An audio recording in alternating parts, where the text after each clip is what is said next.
Bueno, pues vamos a empezar la segunda conferencia de esta... Por favor. Luego pues, vamos a empezar la segunda conferencia. Bueno, tenemos la segunda conferencia prevista esta mañana sobre fragmentación parlamentaria y estabilidad política, algo que se conecta con la última cosa que hemos estado comentando.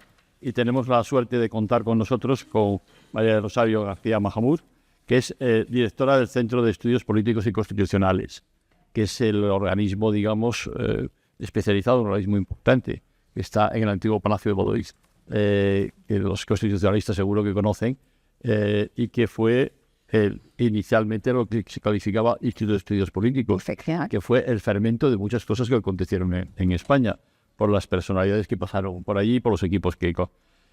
Rosario es catedrática de Derecho Constitucional, ha sido también directora general de Política Interior del Ministerio de Interior y ha sido, yo antes la señalaba, decía el Consejo General de Poder Judicial, no, de la Junta Electoral Central. Y yo me equivocaba, la Junta Electoral Central, cuando la Junta Electoral Central, estoy convencido de que en su momento no me hubiera puesto a mí la puta que me puso el incumplimiento de una ley que no existe. Ha escrito muchísimos libros y artículos científicos en su especialidad y también, sobre todo, yo quiero resaltar que ha sido también experta en proyectos de modernización institucionales en América Latina, colaborando con bastantes organismos internacionales. Por lo tanto, Rosario, muchísimas gracias por acompañarnos en este curso de sociólogos, politólogos y académicos sobre un tema tan interesante. Tienes la palabra. Muchísimas gracias. Bueno, muchísimas gracias a todas y a todos. Es un honor estar hoy aquí con todos ustedes, con este público tan selecto y sobre todo con grandes y estimadísimos y respetadísimos amigos, los profesores José Félix Tesano y mi querido colega Javier García Fernández. Y bueno, lo primero que tengo que hacer, que bien nacido, es ser agradecido. Agradecerle al presidente del CSIC su invitación y, como no, a mi querido amigo y colega Óscar Iglesias, jefe de gabinete de José Félix, profesor de Sociología, la invitación a estar hoy aquí con todos ustedes. La verdad es que, claro, venía entre unas cosas y otras, porque tenemos también Consejo de Estado, soy consejera también de Estado, con millones de cosas, y venía aquí como diciendo, bueno, vamos a ver, fragmentación parlamentaria y estabilidad política, ¿no? Digo, menudo título me han encasquetado a mí en este estupendo y maravilloso curso. Bueno, creo que estarán todos de acuerdo conmigo y un poco enlazando con lo que decía el profesor García Fernández, en que las consecuencias de la fragmentación parlamentaria y la estabilidad política, las distintas causas en un país, va a depender de innumerables factores. Y desde luego sería imposible tratarlas o perimetrarlas en este perimetrar, ¿verdad? Qué palabra más estupenda que se utiliza tanto últimamente, ¿no? Perimetrarlas en este espacio de tiempo. Entonces quizás creo que la mejor hoja de ruta que puedo llevar es ilustrarle sobre las consecuencias, los efectos sobre esa fragmentación política que comienza a gestarse a partir de 2008 con la gran recesión y que ya consolida claramente las elecciones a Cortes Generales del 2015. Sin embargo, me van a permitir que previamente haga una primera observación, y es que nos vamos a referir a la fragmentación parlamentaria y a la estabilidad política, obviamente, en el ámbito de las Cortes Generales, concretamente del Congreso, que es quien depende, es el que otorga su confianza al gobierno, al candidato a la presidencia del gobierno, y lo que ocurre en las distintas comunidades autónomas que también comienzan un proceso que es mucho más ágil que el que se está produciendo a nivel nacional. No podemos evitar pensar que en nuestras 17 comunidades autónomas se consolida un proceso también de fragmentación parlamentaria y de ciertas inestabilidades políticas, digamos de gobernabilidad, en un tiempo en los que los sistemas electorales autonómicos tienen una clarísima demanda de cambiar sus leyes electorales autonómicas.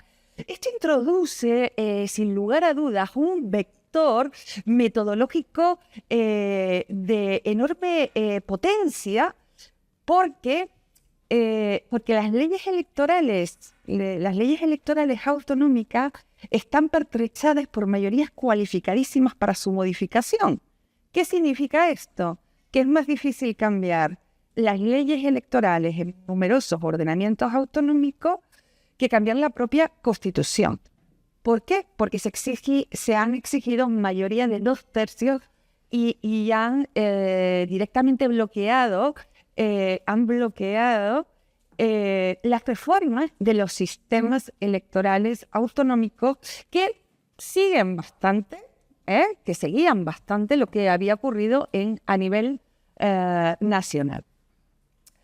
Introduzco este vector porque tiene muchísima importancia y porque nos ilustra sobre ese escenario un poco apocalíptico del que venimos hablando a partir de la entrada del fuerte multipartidismo, del pluripartidismo que se produce claramente en las elecciones generales del 2015.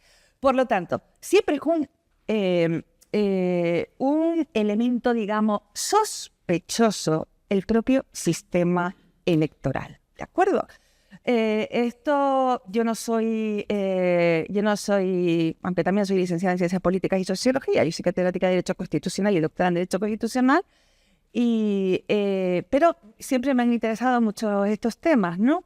Entonces, quisiera también perimetrar el concepto de sistema electoral para que todos nos entendamos y los elementos estructurales de un sistema electoral son claros. Me corregiréis. El tamaño del Parlamento, la circunscripción electoral, que en el caso de las Cortes Generales, como bien sabéis, es la provincia. Esto va cambiando en algunas comunidades autónomas. La dimensión, la magnitud de la circunscripción, si son circunscripciones pequeñas, si son medianas o si son grandes, la fórmula electoral que se utiliza para convertir los votos en escaño, y bueno, a veces se suele introducir también como un elemento estructural del propio sistema electoral, el tipo, si las listas son cerradas, bloqueadas, etcétera, etcétera. Y el elemento también definitivo, estructural, es la barrera electoral, es decir, el porcentaje de votos que digamos que excluye, si no consigues un determinado porcentaje, te deja fuera. Que en el caso de las elecciones o del Congreso de los Diputados, como bien sabéis, se cifra en el 3%, algo que varía absolutamente en el caso de las elecciones a los distintos parlamentos autonómicos que sufrieron, digamos, momentos distintos y, digamos, incluso centrípetos en relación con lo que se estaba produciendo con el Estado en las elecciones a nivel del Congreso de los Diputados frente a lo que estaba ocurriendo, por ejemplo, a lo que fue ocurriendo en las elecciones del 2015, las elecciones autonómicas, ¿no? Bien, esto es importante. ¿Por qué? Porque al sistema electoral, y me fijo mucho en eso, se le atribuye siempre problemas. Es decir, tenemos que cambiar el sistema electoral para cambiar su reflejo en esta composición del Parlamento, en esta composición del Congreso de los Diputados. Bueno, vosotros sabéis, todos nosotros sabemos que nuestro sistema es un sistema de representación proporcional. Además, así se establece en la Constitución. Un Congreso, ahora ciñámonos al Congreso de los Diputados. Bueno, la ley electoral, la ley orgánica del régimen electoral a la que habrá hecho ya alusión el profesor García Fernández, es una ley que trae causa ya del Real Decreto del 77, en la que se convocan las primeras elecciones democráticas. Primera idea, con el mismo sistema electoral, ¿vale? Cuyos elementos esenciales vienen recogidos en la Constitución, un Congreso que tiene que estar, un Congreso de los Diputados que tiene que estar integrado entre 300 y 400 diputados, que la LOREG, la ley orgánica que lo desarrolla, fijan 350, con la misma circunscripción electoral, es decir, la provincia. la misma barrera electoral para acceder del 3%, con el mismo tipo de provincias, aunque varíe en algún momento la población, con la fórmula DONT, que es la que se empleó en las primeras elecciones y que reflejó la ley orgánica del régimen electoral. Hemos pasado de un bipartidismo imperfecto, un bipartidismo de mayorías absolutas, un bipartidismo imperfecto, a una pluralidad de partidos políticos que hemos llegado en la anterior legislatura a que estén representados en el Congreso de los Diputados algo así como 17 candidaturas, es decir, representantes de 17 partidos políticos diferentes que concurrieron a las elecciones. ¿Cuál es la función de un sistema electoral? Generar gobierno, generar representación y generar legitimidad. Todo esto lo hemos conseguido desde las primeras elecciones democráticas hasta, yo diría que incluso hasta ahora. Por lo tanto, primera idea, el sistema electoral, lo digo porque lo leo constantemente, no es con el mismo sistema electoral, se produce lo que en ciencias políticas y en ciencias políticas tanto se ha estudiado, ese no es mi campo, pero se produce esa visión clarísima de el imaginario personal de los electores, que cuando han querido mayorías absolutas las han dado, y cuando han querido distintos partidos, multipartidismos y visiones diferentes, también lo ha dado. Perfecto. ¿Ha cumplido? Cumple su función, aunque es verdad que podemos hoy discutir algunos de sus elementos básicos, pero lo haríamos desde un punto de vista teórico metodológico, ¿no? Entonces, el sospechoso lo quitamos de la ecuación, ya, de entrada, ¿no? Otra cuestión que también aprovecho para hacer en este foro de personas tan interesadas en este curso de enorme calidad, otro sospechoso que suele haber es que cuando hablamos de igualdad de voto, de sistema de representación proporcional, es decir, si nos adentramos un poco en esos elementos estructurales del sistema electoral y a esa propia mecánica, se suele afirmar, y no paro de verlo en la televisión, cosa que aquí aprovecho, ¿verdad, Javier? Vamos a aprovechar que los que hemos estudiado algo esto, no es verdad, les remito a numerosos estudios a los que puedo aludir cuando finalicemos la conferencia, y si están ustedes interesados, no es verdad que los partidos nacionalistas estén sobre representados. Generalmente en la historia democrática ha habido un momento que ha habido una pequeña sobre representación, pero los partidos nacionalistas o regionalistas no suelen estar sobre representados. Se ve en la escala histórica entendiendo por cero el valor de voto y representación. A los que, sin embargo, sí que han recibido mayor representación, y fundamentalmente en el ámbito de las elecciones al Congreso de los Diputados, porque nuestro sistema es de representación proporcional. Ya saben ustedes que no hay sistemas puros, o tenemos el sistema mayoritario y el sistema proporcional, pero dentro de los sistemas proporcionales que intentan reflejar lo máximo posible la voluntad de los ciudadanos, y que su voluntad se refleje en el partido aquel que le va a representar, que pueda acceder a un escaño. No existen modelos ideales, no existen modelos puros, vamos transitando entre modelos más con tendencia más mayoritaria o menos mayoritaria. Eso también lo saben desde las ciencias políticas, desde primero de carrera, ¿no? Los sistemas mayoritarios,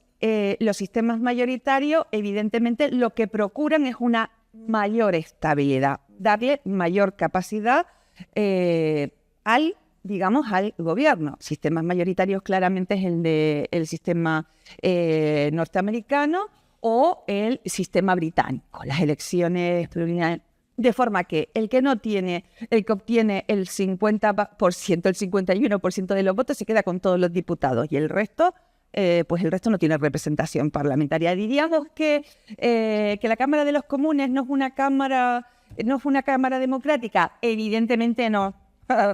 Evidentemente no. ¿Vale?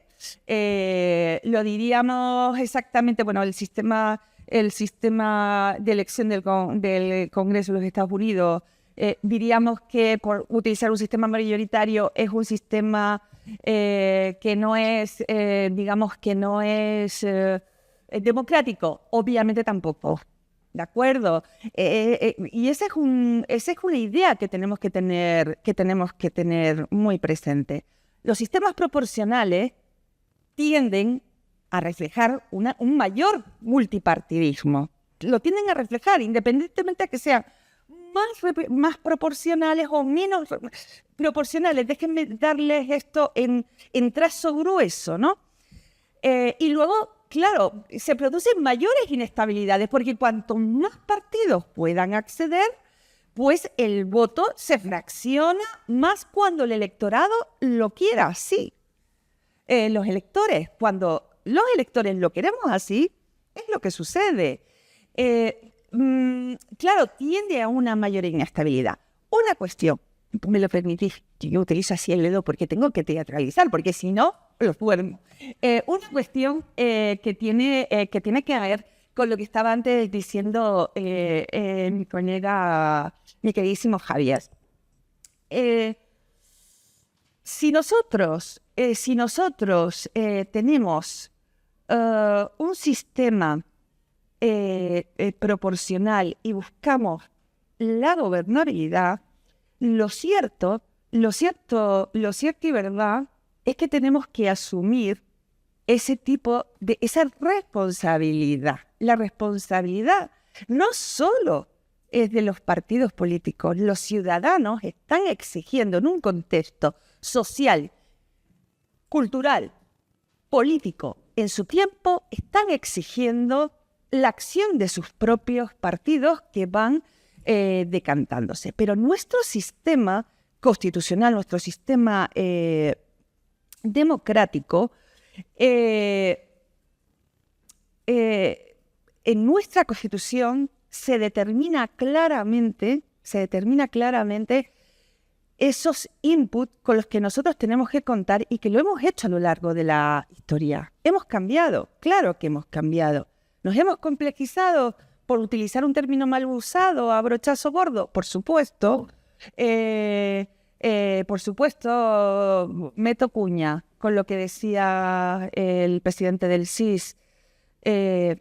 ¿Cómo podemos, por ejemplo, que es hoy lo que nos planteamos, unas oposiciones al Poder Judicial, unas oposiciones de jueces y magistrados que son los que ejercen función jurisdiccional? Ahí es cuando ejercen de poder del Estado, no cuando ejercen, por ejemplo, en el registro público ni nada por el estilo. Pero ¿cómo lo vamos a exigir? Por ejemplo, lo exigimos ya como ciudadanos en una situación de protección multinivel de los derechos, de un derecho europeo, reglamentos de derecho, jueces que son no jueces nacionales. Nuestros jueces y magistrados son jueces, por poner un ejemplo, son jueces del derecho de la Unión.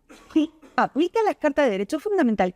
¿Cómo, por ejemplo, podemos establecer lo que decía antes el presidente del CIS, un examen memorístico, si no tienes las herramientas para poder razonar en un espacio multinivel absolutamente complejo, donde las fuentes del derecho ya no es nuestro derecho nacional, sino reglamentos que tienen que ser directamente aplicados, aunque el gobierno no lo haya desarrollado por ley, por ejemplo? Claro, esto también está ocurriendo con nuestro sistema político. Y los partidos políticos, perdónenme ustedes, pero es el elemento esencial, es el elemento vertebrador de los sistemas democrático. Existen otros modos de participación política, pero los partidos políticos regulados en el artículo 6, en el título preliminar de la Constitución, en el título preliminar de la Constitución española, es el que vertebra esa opinión pública. Luego podemos hablar sobre su desarrollo constitucional en el ámbito en el ámbito, por ejemplo, de la democracia interna de los partidos que pueden ser ilegalizados. Es decir, podemos hablar de muchísimas cosas, pero es el que vertebra es el instrumento fundamental de participación política. O sea, los partidos políticos no son el enemigo.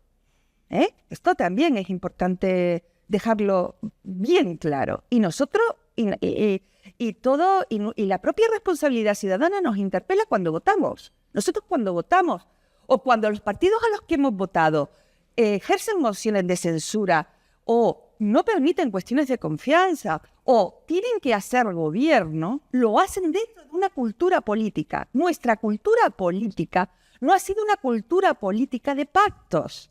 No es un modelo consensual, no es en lo que Liebhardt, en los modelos de democracia establecía como un modelo consensual, ¿no? Entonces, venimos de una gran dictadura. El momento consensual más importante, más trascendental, es el que se produce justamente para la elaboración de la Constitución. Cuando, con las leyes fundamentales del reino, las propias cortes franquistas se hacen en la aquí directa y absolutamente, a través de la aprobación luego de la ley para la reforma política, se hace la de aquí las cortes franquistas. Tenemos unas cortes elegidas democráticamente, se legalizan a los partidos políticos y aprobamos, lo hago a modo de trazo grueso, puede parecer incluso puede parecer hasta una caricatura, y elegimos unas cortes constituyentes donde vimos sentados a personas que declararon, que habían declarado incluso penas de muerte, frente a, pues yo qué sé, pues a la pasionaria, no sé, yo es que la recuerdo con tanto cariño, se me fue de eso, ir detrás de eso, de su féretro, ¿no? No sé, veíamos a Fraga, veíamos a personas que venían de la parte más dura del régimen franquista, frente a todos hicieron un acto muy generoso. Bueno, pues con ese sistema, la verdad es que ha dado lugar pues a una variedad que comienza justo con la Gran Recesión. O sea, y eso no lo vamos a poder obviar porque eso también está estudiado. La Gran Recesión, la corrupción, la falta de rendición pública, la desconfianza de los ciudadanos ante todas las instituciones, por supuesto la corrupción, y lo voy a decir así, la corrupción en aquel momento también del Partido Popular, es decir, la desconfianza de los ciudadanos ante todos los partidos políticos y el movimiento que se gesta con el 15M, como todos bien conocéis, con el movimiento 15M, que empieza a entrar empiezan a surgir partidos, recordemos al propio Ciudadanos, lo que luego fue Unidas Podemos, actualmente, personas que salían, grupos que salían desde abajo y subían hacia las instituciones y los ciudadanos votaron, evidentemente, votaron un cambio brutal, en la que, además, los grandes partidos vieron bajar su perspectiva. Asistíamos a un escenario absolutamente inédito en nuestra historia democrática, ¿no? Pero a partir de ahí, con esta visión,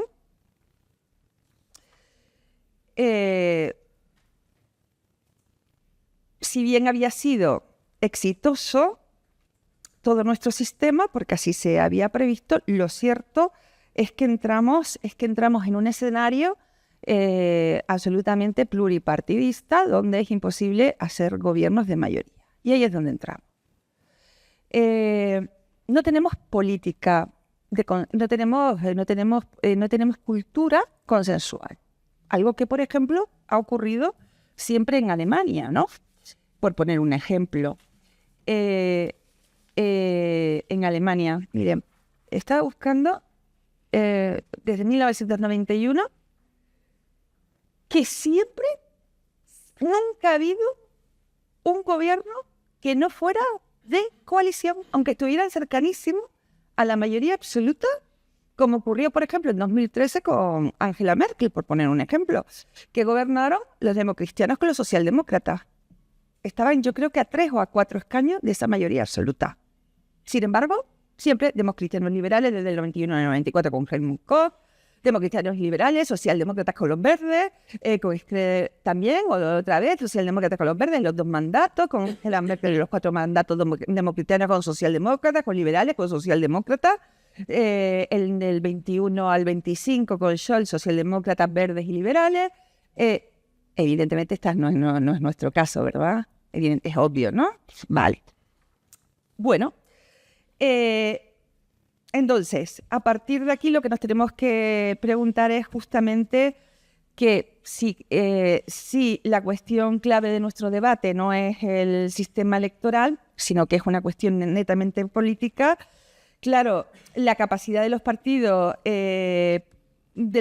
para construir gobiernos eficientes en un contexto parlamentario más plural, ¿cómo transitamos hacia ello? Bien, transitamos hacia ello. Tenemos que tener la foto clara, una foto clarísima, una foto en la que yo les voy a dar para recordarlo, ¿vale? En las elecciones generales del 2008, y aquí es que no me gusta guiarme por papeles, pero es que soy incapaz de memorizarlo todo, de verdad, porque son datos y tampoco me gustan los PowerPoint, o sea, tengo un problema. Vamos a ver, además no sé ni hacerlos, qué vergüenza. Pero bueno, no nos hace falta. Pero te lo hacen en tu gabinete. No, ni mi gabinete que narices. Mira, qué gabinete. Vamos a ver, en las elecciones generales del 2008, no, pero como he escrito bastantes artículos, algo puedo copiar y pegar. En las elecciones, de mis artículos, quiero decir. En las elecciones generales, como están publicados, las elecciones generales del 2008, entre el PP y el Partido Popular, se repartieron, fijaros, 21 millones y medio de votos. 21 millones de votos. En 2011, entre los dos, no llegaron a 11 millones. En el 2016, 13.300.000 votos. En las elecciones de abril del 2019, 5 partidos de ámbito nacional suman 22 millones y medio de votos, pero entre el PP y el PSOE, juntos no llegan a 12 millones de votos. En las segundas elecciones, bueno, ahora lo repasaré, pero ya saben que hubo hemos acudido a mecanismos inéditos. En las segundas elecciones del noviembre del 2019, la cifra más o menos se mantiene, pero hace falta 6 partidos para llegar a 20 millones y medio de votos. Y son 19 las candidaturas que obtienen escaño en el Congreso de los Diputados. En julio del 2023,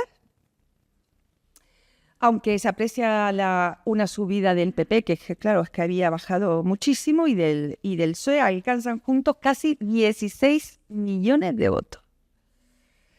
Y entre PP, PSOE, Vox y Sumar, suman 22,5 de votos y 322 escaños.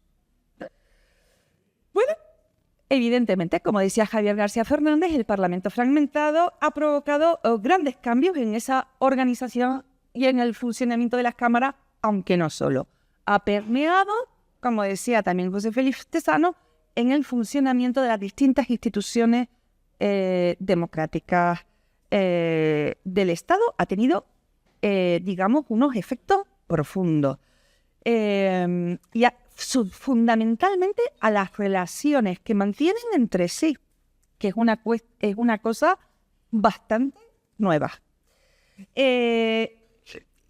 Hablando de esos efectos en el ámbito de la estabilidad política, creo que se ha debido hablar al principio, en la intervención que he llegado un poco más tarde del comienzo de la intervención del profesor García Fernández, pero es obvio, ¿no?, que la fragmentación parlamentaria ha tenido efectos trascendentes y evidentes en torno a la relación de la confianza entre el Congreso y la presidencia del Gobierno, y en consecuencia un tanto en la estabilidad del mismo, en la medida en que no se ha podido, incluso no se ha podido aprobar leyes. Y que este es uno de los elementos sobre los efectos de la fragmentación parlamentaria en la estabilidad política y en el funcionamiento normal de las instituciones del Estado. Fíjense, se han producido directamente situaciones inéditas. Dificultades para llegar a la investidura, con la consecuencia de largos periodos de gobierno en funciones y la primera aprobación en democracia de una moción de censura en más de 40 años de democracia. Lo que hasta entonces se había desarrollado de forma casi sistémica, esto es, finalización de la legislatura, bien porque había caducado, porque termina su mandato, bien porque se producían disoluciones anticipadas, investidura de un gobierno de uno de los dos grandes partidos, cuyo candidato formaba parte, era de uno de los dos grandes partidos, por mayoría absoluta o suficiente para gobernar en solitario, o bien apoyándose en pactos de legislatura con las minorías nacionalistas. Este ítem sistemático se ha roto y, como decía antes, ha dado lugar a problemas inéditos, resueltos con nuevas interpretaciones, incluso constitucionales. Vamos a ver, ¿cuánto tiempo me queda? Porque no tengo datos, pero no quiero... Me quedan 15, 20 minutos. Vale, vamos a ver, con las elecciones del 20 de diciembre del 2015 se abrió un larguísimo periodo de gobierno en funciones. Alcanzó los 314 días. Entre las elecciones celebradas el 20 de diciembre del 2015 y la investidura del señor Mariano Rajoy, ya en la 12ª legislatura, el 29 de octubre del 2016, justo al borde de la expiración del plazo de 2 meses desde la primera votación, que habría supuesto unas terceras elecciones en un año, que era por lo que hablaba el profesor García Fernández, precisamente la abstención del partido que adoptó el Comité Regional, el Comité Federal, el 23 de octubre del 2016, que lo adoptó el Comité Federal del Partido Socialista, diciendo que en su primera votación dirían que no, pero en la segunda se abstendrían para facilitar el voto, ¿no? Pues bien, por primera vez en nuestra historia constitucional se produce una segunda ronda de consultas. Eso no había ocurrido con anterioridad, ¿no? Para el rey terminar proponiendo como candidato al líder de la segunda lista más votada en aquel momento, que era precisamente del Partido Socialista, nuestro actual presidente del gobierno, el señor Pedro Sánchez. Por primera vez en nuestra democracia también, el candidato no resulta investido en primera votación ni en segunda.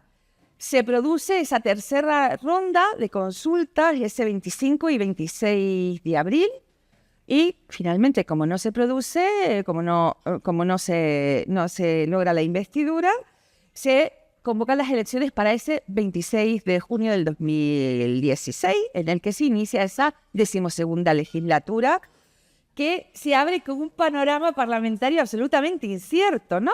Que es el que os acabo de contar. Finalmente, una vez que el Partido Socialista se abstiene, Mariano Rajoy accede al gobierno en esa segunda votación, al hilo ya de convocarse unas terceras elecciones, ese 29 de octubre del 2016. Pero claro, fíjense, aquí se confirma absolutamente el fin del bipartidismo y la consiguiente fragmentación parlamentaria.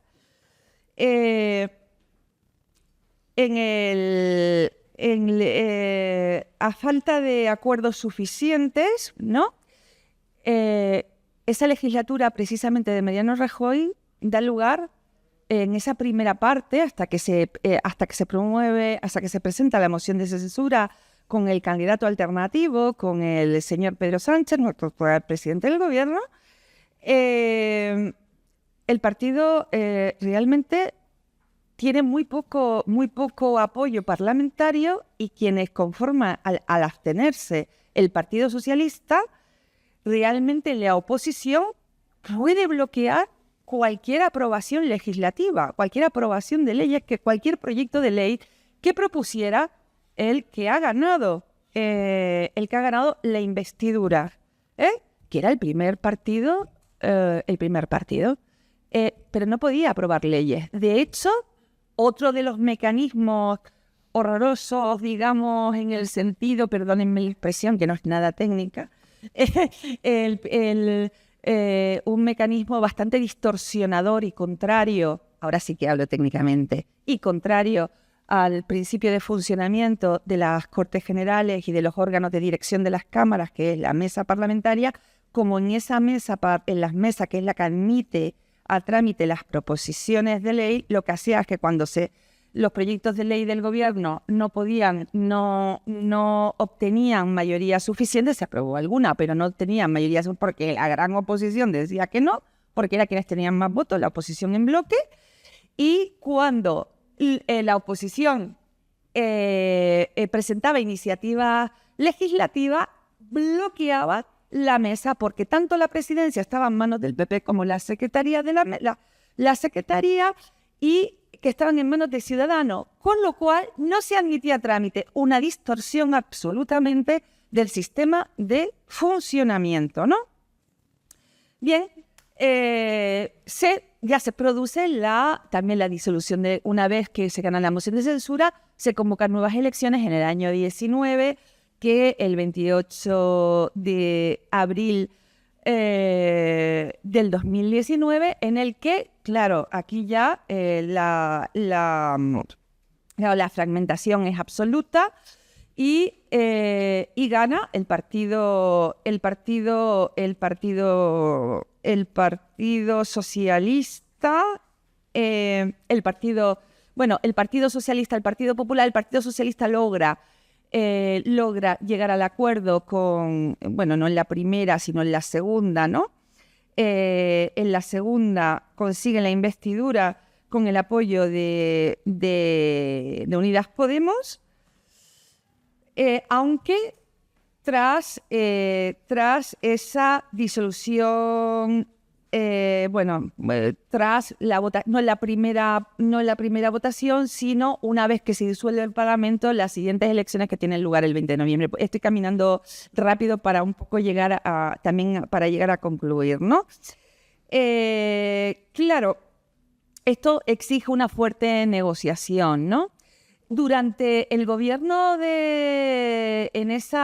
cuando se accede en las siguientes elecciones, la de noviembre del 19, cuando se llega a ese gobierno de coalición, aquí ya, a pesar de ser varios partidos, a pesar de no tener esas mayorías suficientes, sí que hay proyectos gubernamentales que sí son capaces, que se llegan a aprobar, ¿no? Desde el punto de vista de la función legislativa. Digamos que esto se llega y efectivamente tras las elecciones de mayo del 2023, el arrase del Partido Popular en el escenario autonómico es bastante importante y el presidente del gobierno disuelve y convoca nuevas elecciones en el 2023. Aquí volvemos otra vez a lo mismo. Vemos que esa fuerte fragmentación parlamentaria hace que el primer partido, el Partido Popular, que es el que recibe más votos, no pueda llegar eso ya estamos viviendo en la actualidad, no pueda llegar a gobernar porque la coalición de los distintos partidos de orden nacional, Sumar, el partido Esquerra, en fin. No, digo como coalición de gobierno, fundamentalmente como coalición de gobierno son Sumar y el Partido Socialista, y como acuerdos de legislatura, pues el resto de las fuerzas políticas las fuerzas políticas, pues consigue. Digamos que en nuestro sistema parlamentario de gobierno es una cosa, forma parte de la sacralización de la pervivencia democrática el que el primer partido del gobierno, el primer partido en votos gobierne. Está formado parte del debate político, pero ya les digo yo a ustedes que en absoluto. Vamos a ver.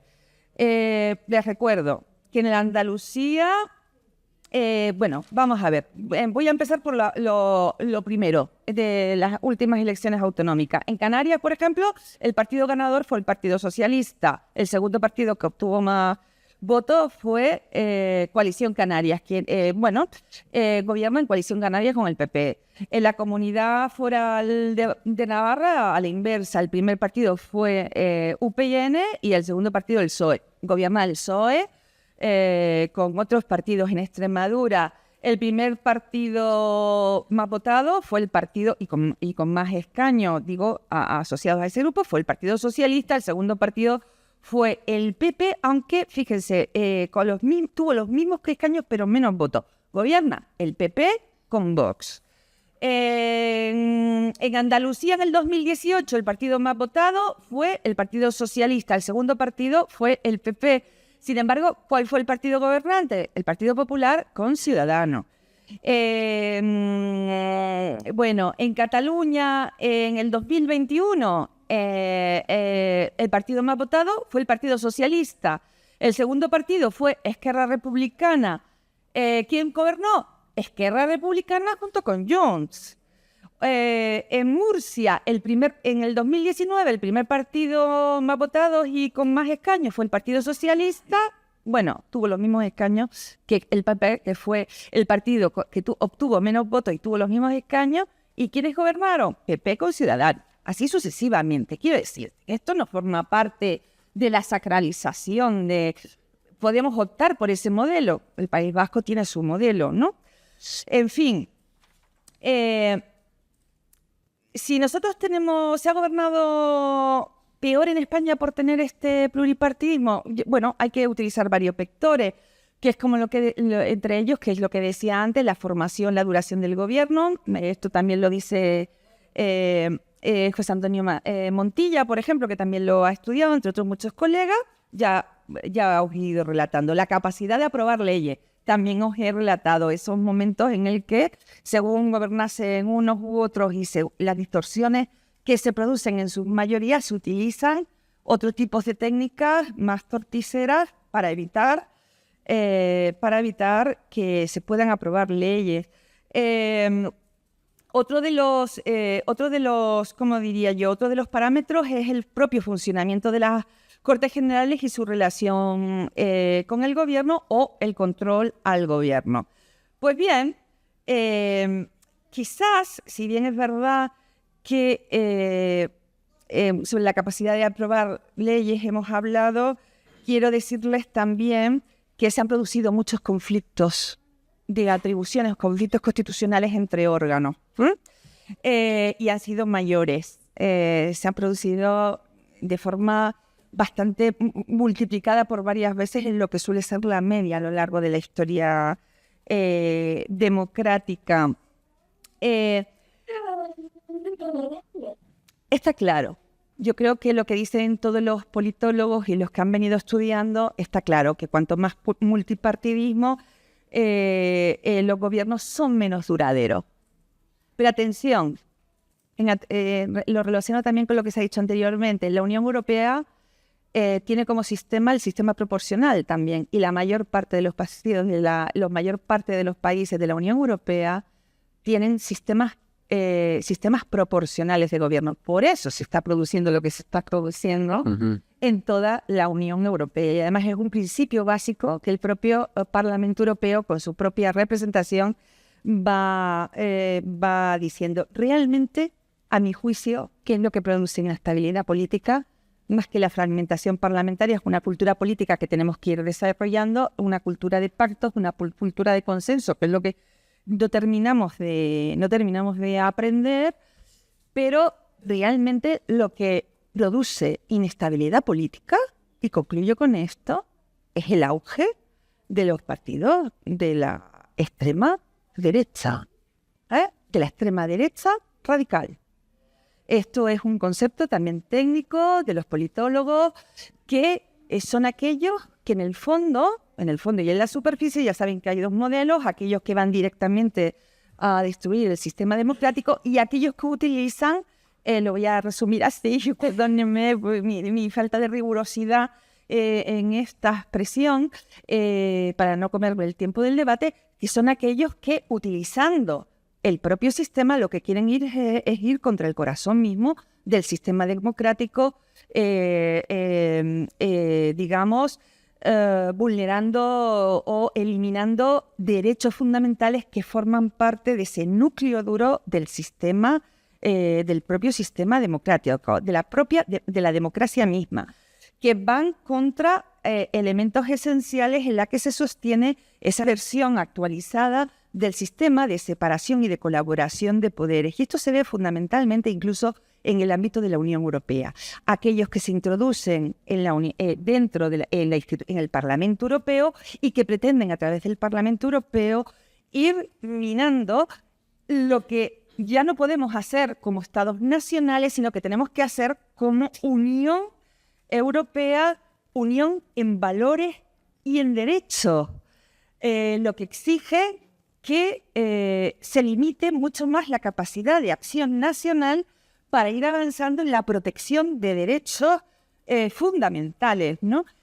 Minando eso, minando esta vía, hace que los estados se vuelvan más nacionales, de manera que esa dignidad, esos valores comunes de dignidad humana, de convivencia pacífica, de los derechos del libre desarrollo de la personalidad, se dinamiten en modo que los estados nacionales puedan ir como se hacía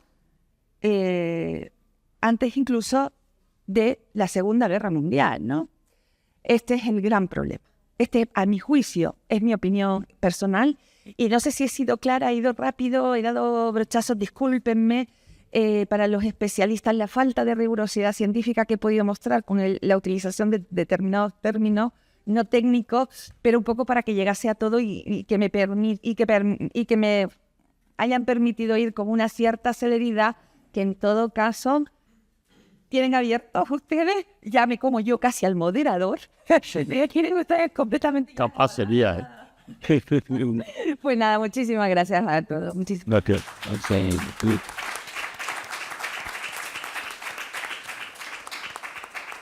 Bueno, no se podrá quejar nadie de que no hayan salido temas y cuestiones de un programa muy complejo y que aquí hemos visto con muchos matices. Vamos a hacer un descanso de 12 minutos hasta las 12:30